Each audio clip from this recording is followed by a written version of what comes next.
یہ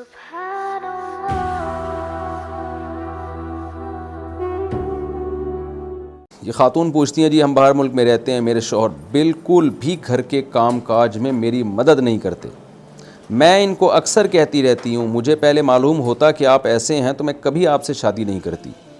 کل شام کو میں نے ایسے ہی پھر ان کو بولنا شروع کیا تو اس کے جواب میں شوہر نے مجھے کہا تم آزاد ہو، جاؤ دوسری شادی کر لو۔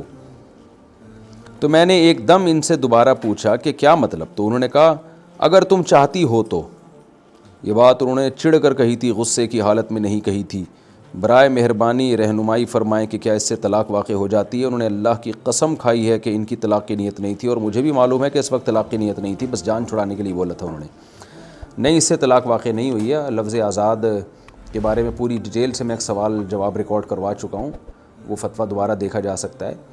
تو شوہر کی اگر نیت نہیں ہے تو طلاق واقع نہیں ہوئی۔ نارملی شوہر اس طرح کہہ دیتے ہیں تم آزاد ہو، تو اس میں طلاق کی نیت نہیں ہوگی تو نہیں ہوگی۔ لیکن اگر بیوی نے طلاق کا مطالبہ کیا اور جواب میں شوہر نے کہا یا شوہر نے یوں کہا تم میری طرف سے یعنی میرے نکاح سے آزاد ہو یا مجھ سے آزاد ہو، تو پھر خوب سمجھ لیں ایسے موقع پہ یہ الفاظ طلاقی کے ہوتے ہیں۔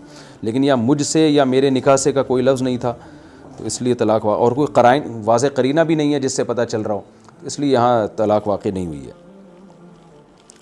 اور ویسے جو ہے نا یہ شوہر کو گھر کے کام کاج کرنے چاہیے، لیکن اتنا بڑا مسئلہ نہیں ہے۔ اگر وہ نہیں کر رہا گھر کے کام کاج تو اس سے طلاقیں مانگنا شروع کر دی جائیں، یا اس کو یہ کہہ دیا جائے کاش میں کہیں اور نکاح کر لیتی، تو میرا خیال ہے اتنا بڑا اس کو تھوڑا برداشت کر لینا چاہیے۔ اللہ کرے شوہر گھر کے میں کام کاج میں ہاتھ بٹائیں، لیکن اگر نہیں بھی بٹا رہے تو شوہر کو یہ کہنا مجھے پتہ ہوتا تو میں کہیں اور نکاح کرتی۔ مردوں پہ یہ چیز بہت بھاری گزرتی ہے، بہت برا لگتا ہے ان کو یہ لفظ۔ تو آپ کہیں اور کر لیتی، ہو سکتا ہے وہ گھر کے کام کاج میں ہاتھ بٹا رہا ہوتا اور باقی جو ہے وہ اور کوئی عیب ہوتا اس کے اندر، تو اس لیے جو ملا ہوا ہے فی الحال اس پہ اللہ کا شکر ادا کریں۔ جن کو نہیں ملا ہوا وہ تو کہہ رہی ہیں ہمیں ایسا مل جائے بھلے گھر میں کام کاج میں ہاتھ نہ بٹائے، لیکن میاں تو ہو نا وہ، اس لیے شکر کرنا چاہیے، ان چیزوں پہ لڑنا بھڑنا نہیں چاہیے۔